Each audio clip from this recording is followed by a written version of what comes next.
Deer Romeo box viewers, কেমন আছেন আপনারা সবাই? আমি শাহেদ ওসমান রোমেল বরাবরের মতোই আরেকজন স্পেশাল গেস্ট নিয়ে আপনাদের সামনে হাজির হয়েছি। তিনি হলেন একজন তরুণ নির্মাতা, নাট্যকার। তাকে পরিচয় করিয়ে দিই, তিনি হচ্ছেন সুমন মেহেদী। মেহেদী ভাই, কেমন আছেন? আলহামদুলিল্লাহ ভাইয়া, খুব ভালো আছি। আপনি কেমন আছেন? আমিও ভালো আছি। আপনি একই সাথে রাইটার, একই সাথে ডিরেক্টর, কোন জিনিসটাকে বেশি এনজয় করেন? আসলে দুইটাই তো আমার, যতটা না আমার পেশা ততটা আমার প্যাশন। তা আমি কখনো এটাকে একটু বড় এটাকে একটু ছোট এভাবে মাপতে পারবো না।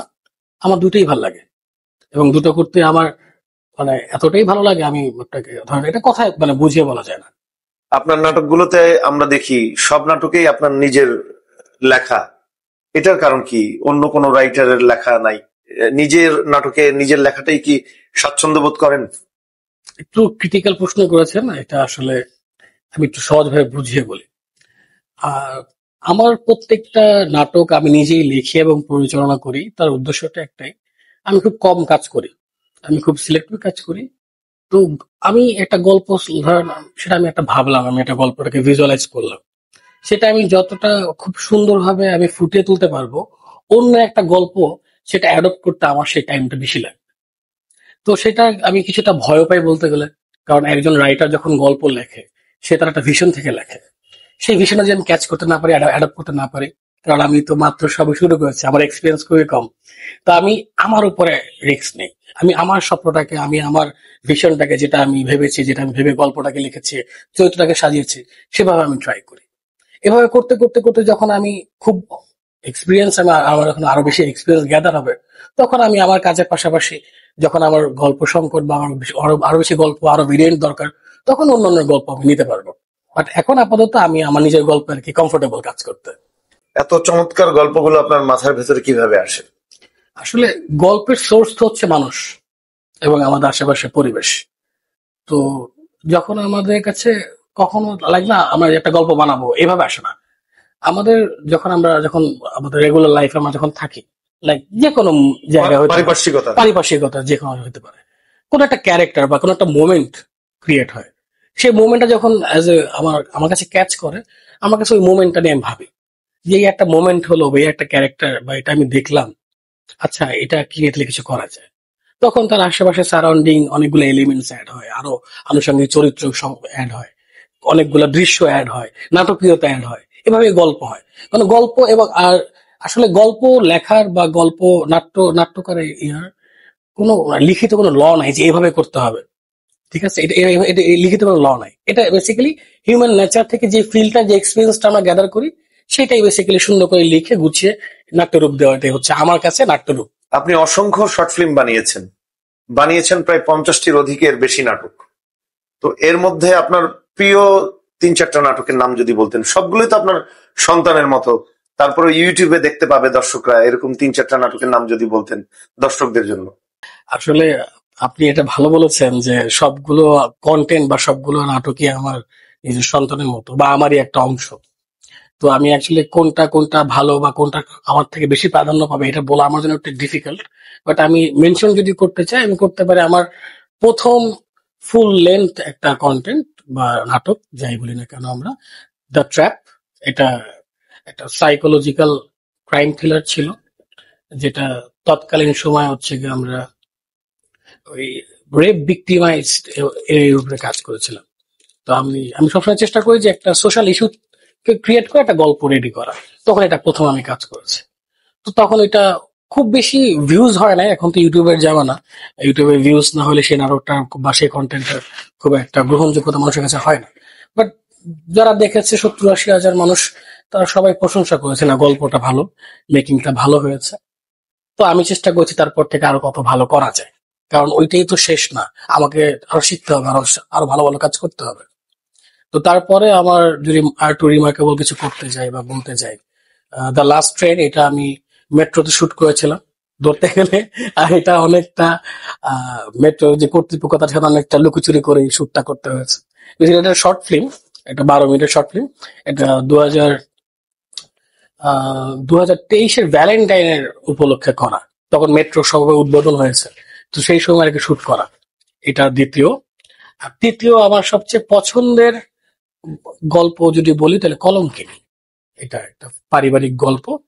আমি চেষ্টা করেছি এই গল্পে একদম আমাদের যারা আছেন, আমাদের যারা ম্যাস অডিয়েন্স, সবাই যাতে গল্পের সাথে কানেক্ট হতে পারে। আমি কোনো কমপ্লেক্স গল্প রাখিনি, আমি প্রত্যেকটা ক্যারেক্টার খুবই সিম্পল এবং খুবই প্রাণবন্ত ভাবে সব রিপ্রেজেন্ট করেছি। আমি আপনার কাছে যেটা জানতে চাই, আপনি এই পেশাতে কিভাবে আসলেন, পরিচালনাতে? আসলে পরিচালনা বা গল্প লেখা এটাকে কখনো পেশা হিসেবে নেওয়ার ইচ্ছা আমার ছিল না, কখনোই ছিল না। আমি ছোটবেলাতে হচ্ছে আমার এক স্যার আছেন, তো ওনার মাধ্যমেই হচ্ছে গিয়ে আমি অভিনয়, একক অভিনয়, তারপর হচ্ছে গান, এগুলোর মধ্যে ইনভলভ হই আমাদের ইন্টার স্কুল স্পোর্টস এর মাধ্যমে। তো সেখান থেকে একটু অভিনয়ের প্রতি একটা ঝোঁক ছিল, ছোটবেলা থেকে একটা অভিনয়ের প্রতি ঝোঁক ছিল। আমি নতুন কুড়িতেও আমাদের সময় ট্রাই করেছিলাম, বাট সিলেক্টেড হয়ে তখন অত কিছু বুঝতাম না। কারণ হচ্ছে আমাদের একটা দলীয় সঙ্গীত হচ্ছিল, একটা মনে পড়লো হঠাৎ করে আপনার সাথে কথা বলতে বলতে। তো আমাদের ইউনিফর্ম ছিল ফতুয়া, গামছা আর রঙিন লুঙ্গি। তো সবাই হচ্ছে গিয়ে সিএল এ দাঁড়িয়ে আছে, সবাই দলীয় সঙ্গীত গাচ্ছে, আমি আমি গ্রিন রুমে আমার ফ্রেন্ডের সাথে খেলতেছি। তো আমি অডিশন থেকে বাদ, এরকম হয়েছে আর কি। তো বাট ওইটা ছোটবেলার গল্প একদমই। বাট হয় আমি যখন ঢাকায় আসি পড়াশোনার জন্য 2011-তে, তো ঢাকায় এসে আমি আমার ফ্রেন্ডের মাধ্যমে জানতে পারি যে এখানে থিয়েটার প্র্যাকটিস হয়। তখন প্রথমবার জানতে পারি, কারণ আমি খুব একটা আমাদের ফ্যামিলিতে এই প্র্যাকটিস গুলা বা এই ইনফরমেশন গুলো খুব একটা জানতাম না তখন। আমি গ্রামে, আমাদের শৈশবটা গ্রামে কাটছে আর কি, তো জানতাম না। তো ঢাকায় এসে যখন আমি জানি যেখানে থিয়েটার প্র্যাকটিস হয় বা এখানে অভিনয় শেখার স্কুলিংও আছে, তো আমি একটা থিয়েটারে জয়েন করি, বাংলা কলেজ যুব থিয়েটার। তো যেটা আমার বাসার কাছাকাছি ছিল। পাশাপাশি আমি লোকনাট্য দলেও যাওয়া আসা করতাম, অ্যাজ এ গেস্ট পারফর্মার হিসেবে কাজ করতাম কিছুদিন। তো সেখান থেকে আমার 2021 থেকে থিয়েটারের চর্চাটা শুরু হয়। তো থিয়েটারের চর্চাটা করা হয়, পাশাপাশি থিয়েটার চর্চার ওই সময় থেকে গল্প লেখা শুরু করি, গল্প লেখা শুরু করি। তারপর হচ্ছে গিয়ে গল্প লেখার পাশাপাশি পথনাটক পরিচালনা করা শুরু করি, পথনাটক অভিনয় করা শুরু করি। আমরা ঢাকা শহরে বিভিন্ন জায়গায় পথনাটক মঞ্চায়ন করি। তো এই পথনাটক, তারপর হচ্ছে মঞ্চ, তারপর অভিনয় চর্চা, এসব মধ্যে থাকতে থাকতে নিজের মধ্যে একটা আলাদা সুমন মেহেদী তৈরি হয়, যেটা হচ্ছে একজন পরিচালক, লেখক এবং অভিনেতা। বাট অভিনেতার থেকে আমি পরিচালক সুমন মেহেদী, রাইটার সুমন মেহেদী বলতে পছন্দ করি, কমফোর্টেবলও করেন বেশি কাজের পছন্দ ক্ষেত্রে? করি। কারণ আমি চিন্তা করি যে অভিনয় করলে তো আমি একটা চরিত্রে জীবন দিতে পারবো, বা যখন আমি লিখবো বা আমি কখনো নির্দেশনা দিব, তখন আমি একটা গল্পের প্রত্যেকটা চরিত্রকে আমি আমার মধ্যে ধারণ করতে পারবো। এটা আমার কাছে, এটা নানান আমার কাছে ভালো চরিত্রের লাগে। সৃষ্টিকারী মানুষ। জি, এটা আমার কাছে ভালো লাগে, এটা আমার কাছে ভালো লাগে। তো তারপরে হচ্ছে গিয়ে আমি কর্পোরেটে শিফট হয়ে আমার কর্পোরেটে চলে যাওয়া হয়। তখন আমি বিয়ে করি 2016-তে। আমি কর্পোরেট জব করি।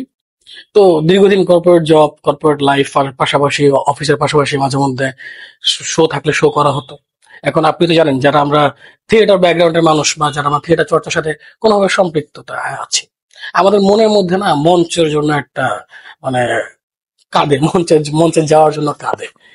তো সেই সুযোগটা এটা সুযোগ বলবো কিনা যায় না, বাট যখন কোভিড শুরু হয় 2019-এর শেষের দিকে, যখন কোভিডটা শুরু হয়, তখন আমার জবটা আর কি চলে যায়। তখন জব চলে যাওয়ার পরে তখন আমি একটা নিজেকে সময় দেওয়ার জন্য একটু প্রিপারেশন নিই, যেন অনেকদিন তো অনেক কিছুই করলাম, তো এবার একটু নিজেকে একটু সময় দিয়ে দেখি।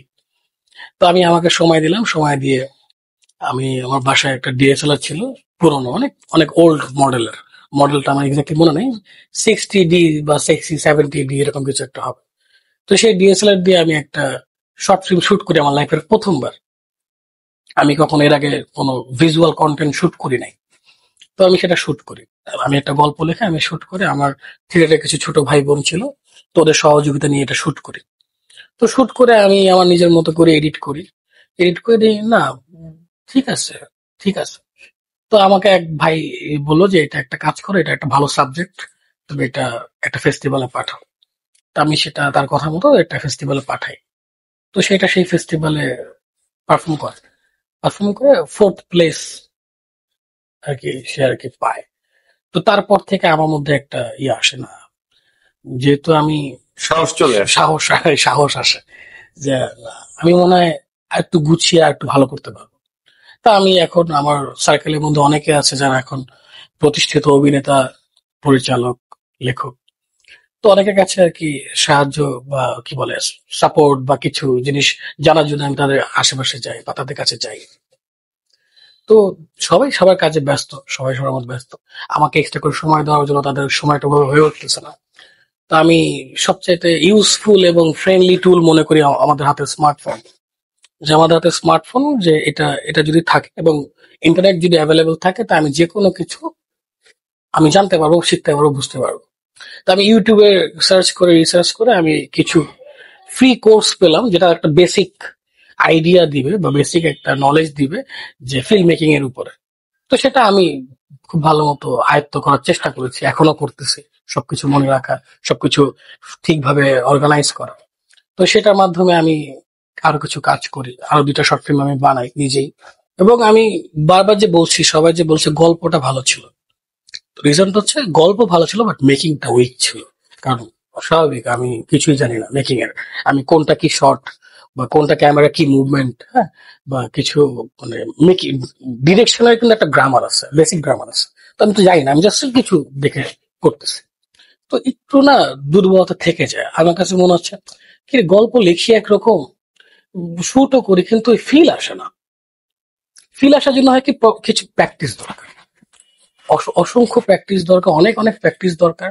এবং ধরেন এই প্র্যাকটিসটা না কোনো খাতা কলমে হয় না। লাইক আমি কোথাও, আমি বলবো না যে এটা আমার কথাটাই 100% সঠিক, যে আমি স্কুলিং করে ফেললাম বা আমি একটা ডিগ্রি নিয়ে ফেললাম, আমি ফিল্ম মেকার হয়ে গেলাম। না, আমাকে শিখতে হবে, মাঠে থেকে শিখতে হবে, শুটিং স্পটে শিখতে হবে। ইভেন কি আমাদের যারা যে পোস্ট প্রোডাকশনের যে প্রসেস, এডিটিং প্যানেল, সেখানেও শিখতে হবে। ঠিক আছে, মিউজিক, ব্যাকগ্রাউন্ড মিউজিক। মিউজিক সম্পর্কে বুঝতে হবে, মিউজিকের ধারণা থাকতে হবে, কালার গ্রেডিং এর ধারণা থাকতে হবে। কারণ আমি গল্প লিখলেই হয় না, আমার এই গল্পটা এন্ডে গিয়ে কিরকম ভিজুয়াল আমার দর্শকের কাছে যাবে, সেই ভিজুয়ালটা অ্যাডভান্স মাথায় থাকতে হবে। যদি অ্যাডভান্স মাথায় না থাকে, তাহলে আমি শুটে গিয়ে মানে হারিয়ে ফেলবো সবকিছু। ঠিক আছে, এই হচ্ছে ব্যাপার। তো শুরুতে আমার গল্প লেখার কোনো গ্রামার ছিল না, পরিচালনার কোনো গ্রামার ছিল না। স্বাভাবিক, আমি এগুলো জানতামও না। বাট আমি ধীরে ধীরে শিখছি, আমি ধীরে ধীরে শেখার চেষ্টা করতেছি এবং এখনো শিখতেছি। আমার প্রত্যেকটা কাজ যখন রিলিজ হয়, আমি আমার বাসায় বড় স্ক্রিনে দেখি। প্যানেলে তো দেখি বারবার, তখন তো অ্যাজ এ মেকার হিসেবে দেখি। যখন বাসায় দেখি তখন অ্যাজ এ অডিয়েন্স হিসেবে দেখি, এবং নিজেকে মার্ক করি যে না, এটা ভুল করছো, এটাই ভুল করছো না, এটা একটু ভালো করতে পারতা, বা এটা না, এটা এটা বেশি করে ফেলছো। ঠিক আছে, এখানে না, আগের মতো ভুল করছো। এবার মার্কিং করি, মার্কিং করে ওগুলো পয়েন্ট করি, এবং নেক্সট প্রোডাকশনের ক্ষেত্রে আমি ওগুলাকে আগে আগে ওগুলাকে রেকটিফাই করি, মানে এগুলা করা যাবে না। কারণ আমাকে শেখানোর মতো কেউ নাই। আর আমি চাই না কখনো কারো অ্যাসিস্ট করতে, আমি কখনো কখনো কোনো বড় ডিরেক্টরকে অ্যাসিস্ট করতে চাই না। এই রিজনটা হচ্ছে আমাদের বাংলাদেশের প্রেক্ষাপট। কারণ আমাদের বাংলাদেশটা আমি দেখেছি, বেশ কিছু প্রোডাকশন হাউসে গিয়েছিলাম, তো অনেক সিনিয়র ডিরেক্টরদেরকে দেখেছি।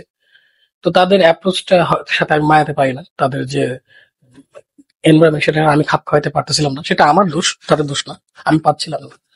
আর একটা দোষ হচ্ছে, ধরেন অ্যাজ এ ডিরেক্টর আমি যাই করি না কেন, সেটার পিছনে তার ক্রেডিট বা তার একটা ডিসক্রেডিট হবে, যে অমুকের অ্যাসিস্ট্যান্ট ডিরেক্টর এটা করছে, অমুকের অ্যাসিস্ট্যান্ট ডিরেক্টর, এই তুমি না অমুকের অ্যাসিস্ট্যান্ট ডিরেক্টর ছিলা। তো এটা আমি কখনোই চাইনি। আমি চাচ্ছি যে সবাই আমাকেই ছিল। সেটা একজন মানুষ হলো, সেটা সুমন মেহেদীকে সুমন মেহেদীর মাধ্যমেই ছিল। এখন আমার আমার লাইফের একটা স্বপ্ন যদি বলে যে আমার লাইফের স্বপ্ন কি, আমি কি কি কিছুর জন্য এটা করতেছি, বলো না এটা প্রফেশনটা কি।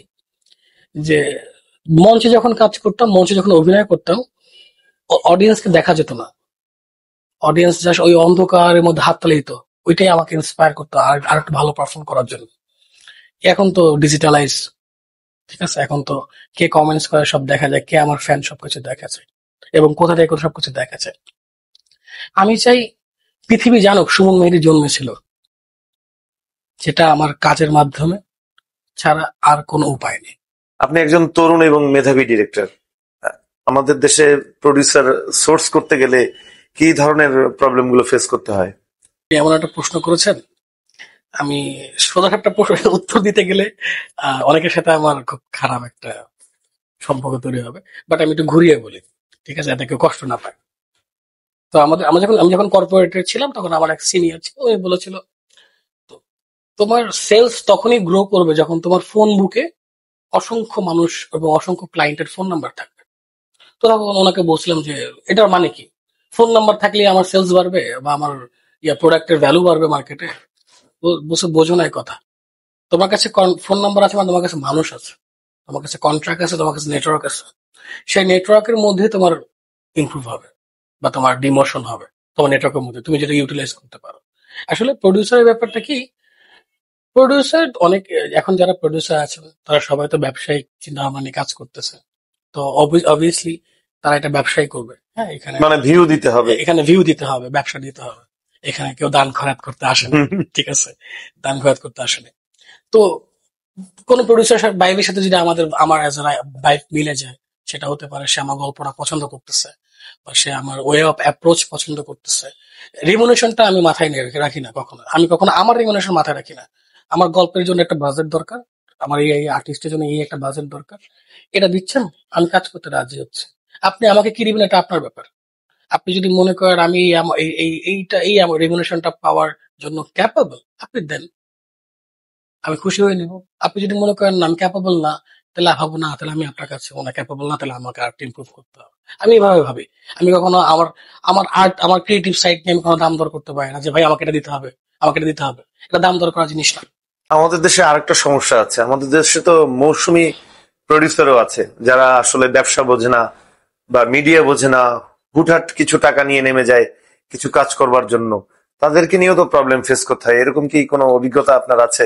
আসলে আমি শুনেছি, বেসিক্যালি আমি শুনেছি, বাট কপাল গুনে আমার এই ধরনের এক্সপিরিয়েন্সটা হয় না, কারণ আমি খুবই সেফ প্লে করি এই সাইডটাতে। সেফ প্লেটা কেন করি, আমি কম মানুষের সাথে মিশি, আমার খুব বন্ধু কম, মিডিয়াতে বন্ধু আমার খুবই কম, প্রডিউসার আমি খুব কম চিনি।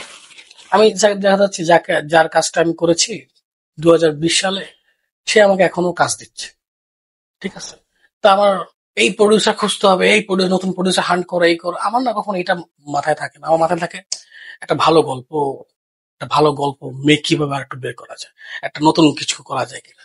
সেই গল্পটা আমার আশেপাশে যারা আছে পরিচিত, তাদেরকে আমি জানাই যে ভাই এই গল্প, একটা গল্প, এই প্লট, এইটা এটা কি মনে করেন করা যায়? তখন সেখান থেকে বেশ কয়েকজন আগ্রহ প্রকাশ করে, অনেকে আগ্রহ প্রকাশ করলেও তাদের কাছে বাজেট ইস্যু থাকে। কারণ আমি এখন অনেক বড় মাপের কোনো ডিরেক্টর না, আমি বললেই 10 লাখ টাকা 20 লাখ টাকা হয়ে যাবে না বাজেট। আমি বললে অনেক বড় আর্টিস্ট ডেট দিবে না। কারণ এখন এই যে আপনি আমাকে বলেন যে তরুণ পরিচালক সুমন মেহেদী, আমাকে অনেকেই চিনে না, আমার ফেস চিনে না, ঠিক আছে? আমি ওরকম অ্যাভেলেবেল না। রিসেন্টলি আমি আমার ফেসবুকটা অফ করে রেখেছি। আমি আমার ফেসবুকে আমি আমার একদম মানে ডিজিটাল অ্যাক্টিভিটি একদম অফ। আমি ফুল ফোকাস এখন আমি অন্যদিকে দিতে যাচ্ছি। কালকে যদি একজন প্রডিউসার আপনাকে বলে যে পরিমণি, মাহিয়া মাহি অথবা নতুন কাউকে নিয়ে কাজ করতে হবে, আপনি কাকে নিয়ে কাজ করবেন? যাদের কথা বলেছেন তারা নিঃসন্দেহে প্রতিভাবান এবং সবার পছন্দের মানুষ, বাট আমি চেষ্টা করবো নতুনদেরকে নিয়ে কাজ করার। কারণ কি, নতুনদেরকে নিয়ে কাজ করলে আমি তাদেরকে না আমার মতো করে গড়তে পারবো, আমি তাদেরকে আমার মতো করে রিফর্ম করতে পারবো। বাট যাদের কথা বলেছেন তারা অলরেডি প্রতিষ্ঠিত এবং তারা একটা স্ট্যান্ডার্ডে বিলং করে। তো তাদেরকে না আমি আমার মতো করে ভাঙতে পারবো না। তাদেরকে আমি যদি আমার মতো করে ভাঙতে যাই, তাহলে আমাকে না আগে তাদের ওই স্ট্যান্ডার্ডে গিয়ে আগে প্লেসমেন্ট করতে হবে। এতটুকু বুঝেছি এই কয়েকদিনের এই মিডিয়াতে, ঠিক আছে? যতক্ষণ আমি নাথিং, আমার গল্প যত ভালো হোক, আমার মেকিং যত ভালো হোক, আমাকে ইভেন কি একটা সিম্পল প্রোডাকশন বয় আমাকে ভ্যালু দিবে না। এখন মিডিয়ার যে অবস্থা, আগে তো আমি যখন দেখেছিলাম সিনিয়রদেরকে, হ্যাঁ, ডিরেক্টর মানে একটা আলাদা ব্যাপার স্যাপার, ঠিক আছে? ডিরেক্টর মানে রেসপেক্ট, ভয় না, রেসপেক্ট। সে একজন শিল্পী, প্রত্যেকটা শিল্পীর একটা ভ্যালু আছে, একটা প্রোডাকশন। আমি আমার সেটে আমার প্রোডাকশন বয়কেও আমার স্যার বলে ডাকি, স্যার এদিকে আসেন।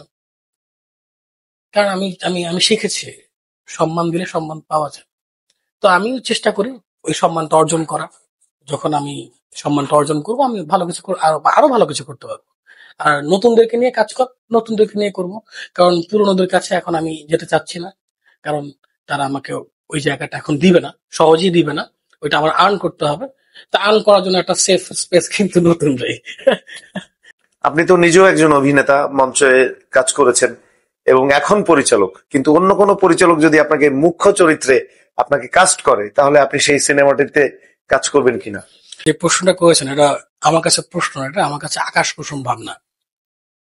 ধরেন আমাকে কেউ কখনোই কাস্ট করবে না, তাও আবার মুখ্য চরিত্রে কখনোই করবে না। কাজ, ওই যে বললাম আমি নাথিং। আমাদের বাংলাদেশের কালচারটা কেমন, কাস্টিং সেই পায় যার একটা ফ্যান বেজ আছে, যার পপুলারিটিস আছে, তার যার YouTube, Facebook, TikTok, others views আছে। ঠিক আছে, যার ভিউজ যত বেশি তার কাস্টিং এর মানে কি বলে এটাকে, অগ্রাধিকার বেশি। সো আমাকে কেউ কাস্ট করবে না, যদি কেউ কাস্ট করে সেই ক্ষেত্রে আপনার অভিনয়ের ইচ্ছাটা আছে কিনা, মানে আমরা ধরলাম এটা সত্যি। অভিনয়ের ইচ্ছা না, আমার অভিনয়ের ক্ষুধা আছে। আমার অভিনয়ের ক্ষুধাটা কেমন, আমি আমার গল্প অনেক সময় এটা করি। আমি আমার গল্পে কখনো ছোট ছোট কিছু ক্যারেক্টার থাকে যেটা আমি আমার জন্য ভেবে রাখি যে এই ক্যারেক্টারটা আমি করবো, এটা অন্য কোনো মানুষ এটা করতে পারবে না, আমার মতো করে করতে পারবে না। আমি সেগুলো করি, এটা শুধু ক্ষুধা থেকে করি, যে আমার একটা অভিনয়ের ক্ষুধাটা আছে সেখান থেকে করি। অন্য কেউ যদি আমাকে সেরকম কোনো অফার দেয় যে এই চরিত্রটা দেখলে আমার মানে ক্ষুধাটা জাগ্রত হবে, আমি করবো, সমস্যা নেই। রিসেন্ট কি কি কাজ করতে আপনাকে দেখা গেল? রিসেন্ট বলতে গেলে আমি গত রোজা ঈদের 4টা নাটকের কাজ করেছি, তারপর আর নাটকের কাজ করা হয়নি। এখন কর্পোরেট প্রোডাকশন গুলো নিয়ে আছি, লাইক ওভিসি, ডকুমেন্টারি, এগুলো নিয়ে কাজ করতেছি, ব্র্যান্ডিং এটা নিয়ে কাজ করতেছি। আর এই উইকে সম্ভবত একটা নাটক রিলিজ হবে, বিধবা মা। বিধবা মা নামটা একটু এভাবে রাখা, কারণ যাতে সবার কাছে একটা গল্পের একটা ইজি একটা মুড থাকে। কারণ ওই 4টি নাটকের নাম কি মনে আছে দর্শকদের দেখবার জন্য আর কি? হ্যাঁ, মনে আছে। একটু বলা যায়? মনে আছে যেমন হক আদায়, এটা গত রোজা ঈদে এটা একটা পারিবারিক গল্প। এটা আমাদের পরিবারের যে হক, পরিবারের মানুষের যে হক, একজন আরেকজনের প্রতি যে হকটা আদায় করতে হয়, যেটা আমরা অনেকে করি না বাংলাদেশের মানুষেরা। আমরা কিন্তু বলি ইসলামিক কান্ট্রি, বলি ইসলামিক শাসন চাই, কিন্তু আসলে আমরা মানি না, মেনটেন করি না। তো সেটা একটু চোখে আঙ্গুল দিয়ে দেখা দেওয়ার মতো কন্টেন্ট হক আদায়। তো যেটাতে তন্ময় সোহেল ভাই অ্যাক্ট করেছেন, আর তার সাথে ছিল মিহি আপু, আর একটা হচ্ছে গিয়ে কিপটা। ঠিক আছে, কিপটা এটা একটা ফানি কন্টেন্ট, বাট ফানি কন্টেন্টের মধ্যে এটা যতটুকু পেরেছি আমরা একটা সোশ্যাল মেসেজ দেওয়ার চেষ্টা করেছি। আর একটা হচ্ছে গিয়ে এটা আপনার নাম মনে হয় সম্ভবত প্রোডাকশন হাউস কোম্পানি চেঞ্জ করেছে। এটা আমি যখন সাবমিট করি প্রোডাকশনটা, তখন এর নাম ছিল যে দুবাই ফেরত, এরকম একটা নাম ছিল, এটা দুবাই ফেরত। পরে মনে হয় নাম চেঞ্জ হয়েছে এখন গল্পের, আমি একটু দেখে জানতে হবে যেটা কি নামে আছে বর্তমানে অ্যাভেলেবেল। আর 4 নাম্বারটা হচ্ছে এই যে বিধবা মা। বিধবা মা এটা হচ্ছে 4 নাম্বারটা। তো এগুলো খুবই খুবই মানে সহজ গল্পের নাটক, এবং যাতে সহজেই সব মানুষ এটা কানেক্ট করতে পারে। আমি মানে এখন ইউটিউবের তো এটা কমপ্লেক্স গল্প চলে না, ইউটিউবের জন্য খুব মানুষ ইজি, সিম্পল এবং কানেক্টিং গল্প দরকার, সেই গল্প এগুলা। আজকে এই না বলা গল্পে আপনার মতো ক্যামেরার পেছনের একজন মানুষকে পেয়ে আমরা অত্যন্ত আনন্দিত, এবং ক্যামেরার পেছনের অনেক গল্প শুনলাম। আমরা তো টিভিতে দেখি বা হলে গিয়ে দেখি, আপনাদের মতো তরুণ একজন পরিচালকের সাথে আড্ডা দিয়ে খুব আনন্দিত বোধ করলাম। এবং দর্শকদের উদ্দেশ্যে যদি আপনার কিছু বলার থাকে আপনি বলতে পারেন। ধন্যবাদ ভাইয়া, আগে আমাকে এটা বলতে দেন যে আমাকে না বলার গল্পে ইনভাইট করার জন্য। আমি খুবই শর্ট নোটিস এখানে এসেছি। তো দর্শকদের উদ্দেশ্যে একটা কথাই বলতে চাই, আপনারা ভালো কন্টেন্ট কনজিউম করুন, এছাড়া আমার আর কিছুই বলার নেই। আপনারা আপনাদের ভালো কন্টেন্ট দেখবেন, তাহলে আমরা যারা টিচিং সেক্টর আছে বা আমরা যারা বানাচ্ছি আর্টিস্ট, আমরা ভালো ভালো কাজ করতে স্বাচ্ছন্দ্য বোধ করবো। নাহলে আর দেখবেন যে মার্কেটের মধ্যে বা এই যে ইউটিউব, ফেসবুক, আমি টিভি, টেলিভিশন সব জায়গায় উল্টাপাল্টা কন্টেন্টে ভরে যাবে। আপনারা উল্টাপাল্টা কন্টেন্ট দেখলে সেগুলোকে অ্যাভয়েড করেন, দরকার বলে ব্লক মারেন। হ্যাঁ, এরকম সিস্টেম আছে, ব্লক মারেন, রিপোর্ট করেন। ভালো গল্প দেখেন, যেই হোক না কেন, নতুন শিল্পী হোক, পুরনো শিল্পী হোক, ভালো ভালো কাজ দেখুন এবং কমেন্টস করুন। কমেন্টস করে জানান যেটা ভালো হয়েছে, আবার আরো করেন। এটা খারাপ হয়েছে এরকম বানাবেন না, এরকম কমেন্টস করবেন। তাহলে দেখবেন কি, এই যারা প্রোডাকশন হাউস আছেন বা যারা ডিরেক্টর, রাইটার, আর্টিস্ট আছেন, তারা না খারাপ গুলোকে অ্যাভয়েড করবে। তো ধন্যবাদ, আমাকে আমার জন্য দোয়া রাখবেন যাতে আমি আমার স্বপ্ন পূরণ করতে পারি। আর রোমিও বক্স সাথে থাকবেন। প্রিয় রোমিও বক্স ভিউয়ার্স, এতক্ষণ আমরা গল্প করছিলাম পরিচালক লেখক সুমন মেহেদীর সাথে। নেক্সট কোনো এপিসোডে নতুন কোনো গেস্ট নিয়ে আপনাদের সামনে হাজির হব, এবং সুমন মেহেদী ভাইয়ের বেশ কিছু নাটক ইউটিউবে আছে যার নামগুলো তিনি এই অনুষ্ঠানে বলেছেন, আপনারা দেখবেন। শুভরাত্রি।